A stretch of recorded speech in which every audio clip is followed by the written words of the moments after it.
അരവണയും അപ്പവും പമ്പയിൽ വിതരണം ചെയ്താൽ സന്നിധാനത്തെ തിരക്ക് കുറയ്ക്കാൻ കഴിയും.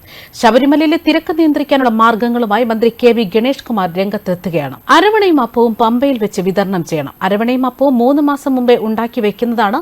ഭഗവാന് നിവേദിക്കുന്ന പ്രസാദമായി അതിനെ കാണാൻ കഴിയില്ല. ഭഗവാന് മുന്നിൽ കൊണ്ടുവച്ച് പൂജിച്ച് നിവേദിച്ച് തരുന്നതാണ് പ്രസാദം. ഇത് 3 മാസം മുമ്പ് ഉണ്ടാക്കി വെക്കുന്നതായതുകൊണ്ട് തന്നെ ഈ ഉൽപ്പന്നം താഴെ വിറ്റാൽ മതി. 10 പേർ ഒരുമിച്ച് ശബരിമലയിൽ പോകുമ്പോൾ 2 പേർ പോയി ക്യൂ നിന്ന് അപ്പവും അരവണയും വാങ്ങി വരാം. 8 പേർ അവിടെ കാത്തിരിക്കുകയാണ്. അപ്പോൾ സന്നിധാനം നിറയുകയാണ്. അതുകൊണ്ട് തന്നെ അപ്പവും അരവണയും പമ്പയിൽ വിറ്റുകഴിഞ്ഞാൽ ഈ തിരക്ക് കുറയ്ക്കാൻ കഴിയും. മാത്രമല്ല, പമ്പയിലാണ് അത് വിതരണം ചെയ്യുന്നതെങ്കിൽ അവർ ബാങ്ക് വഴിയാണ് അത് ബുക്ക് ചെയ്യുന്നത്.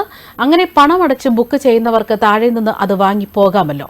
സന്നിധാനത്ത് നിന്ന് തന്നെ വാങ്ങണമെന്ന് നിർബന്ധം പിടിക്കുന്നത് എന്തിനാണ്? നെയ്യ് അഭിഷേകത്തിന്റെ നെയ്യ് ഒരു ചെറിയ പാത്രത്തിലാക്കി ചന്ദ്രാനന്ദ റോഡിൽ ഇറങ്ങുന്നിടത്ത് വെച്ച് വിതരണം ചെയ്യണം.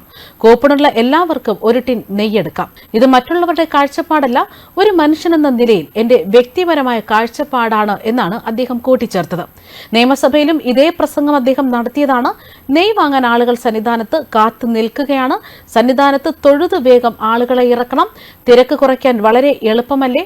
പ്രായമുള്ളവരെയും കുഞ്ഞുങ്ങളെയും മാത്രം നടപ്പന്തലിൽ വിശ്രമിക്കാൻ അനുവദിക്കണമെന്നാണ് അദ്ദേഹം കൂട്ടിച്ചേർത്തത്. അതുമാത്രമല്ല, ശബരിമലയിലേക്കുള്ള യാത്രയിൽ അസൗകര്യമുണ്ടാകില്ലെന്നും വാഹന സൗകര്യം സുഗമമായിരിക്കുമെന്നും പോലീസ് ബസ് തടയുന്നത് അനുവദിക്കില്ലെന്നുമാണ് അദ്ദേഹം പറയുന്നത്. ബസിന് മുകളിൽ കയറിയിരുന്നുള്ള അനാവശ്യമായ സമരങ്ങളൊന്നും അനുവദിക്കില്ലെന്നും സമരം ചെയ്യാനല്ല ശബരിമലയിൽ വരുന്നതെന്നുമാണ് മന്ത്രി കൂട്ടിച്ചേർത്തത്.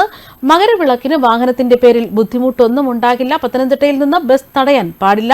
KSRTC ബസ്സുകളെ ഓരോ പോലീസ് കോൺസ്റ്റബിളും വന്ന് തടഞ്ഞിടുന്നത് പറ്റില്ല. KSRTCയെ കടത്തിവിട്ടാൽ മാത്രമേ ജനങ്ങൾക്ക് തിരിച്ചു വരാൻ സാധിക്കുകയുള്ളൂ. ബസിന്റെ മുന്നിൽ കയറിയിരുന്ന് സമരമൊന്നും ആരും തന്നെ നടത്തരുത്. അത് തെറ്റാണ്. നമ്മളൊക്കെ ദൈവവിശ്വാസികളാണ്. അത് പറയാൻ മടിയില്ലാത്ത ആളാണ് താൻ.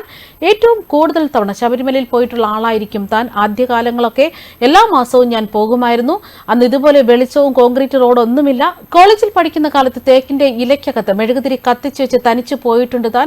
സമരം ചെയ്യാനല്ല ശബരിമലയിൽ വരുന്നത്. അസൗകര്യമുണ്ടാകില്ല. ബസ്സുകൾ നിറയുന്നതനുസരിച്ച് ആളുകളെ കടത്തിവിടും.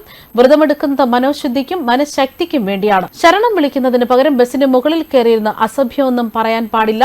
അതൊന്നും അനുവദിക്കില്ല എന്നാണ് അദ്ദേഹം കൂട്ടിച്ചേർത്തത്. മാത്രമല്ല, പമ്പയിലാണ് അത് വിതരണം ചെയ്യുന്നതെങ്കിൽ അവർ ബാങ്ക് വഴിയാണ് അത് ബുക്ക് ചെയ്യുന്നത്. അങ്ങനെ പണമടച്ച് ബുക്ക് ചെയ്യുന്നവർക്ക് താഴെ നിന്ന് അത് വാങ്ങി പോകാമല്ലോ. സന്നിധാനത്ത് നിന്ന് തന്നെ വാങ്ങണമെന്ന് നിർബന്ധം പിടിക്കുന്നത് എന്തിനാണ്?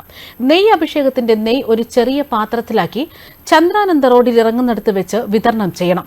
കൂപ്പണുള്ള എല്ലാവർക്കും ഒരു ടിൻ നെയ്യെടുക്കാം. ഇത് മറ്റുള്ളവരുടെ കാഴ്ചപ്പാടല്ല, ഒരു മനുഷ്യനെന്ന നിലയിൽ എന്റെ വ്യക്തിപരമായ കാഴ്ചപ്പാടാണ് എന്നാണ് അദ്ദേഹം കൂട്ടിച്ചേർത്തത്. ന്യൂസ് ഡെസ്ക് കർമ്മ ന്യൂസ്.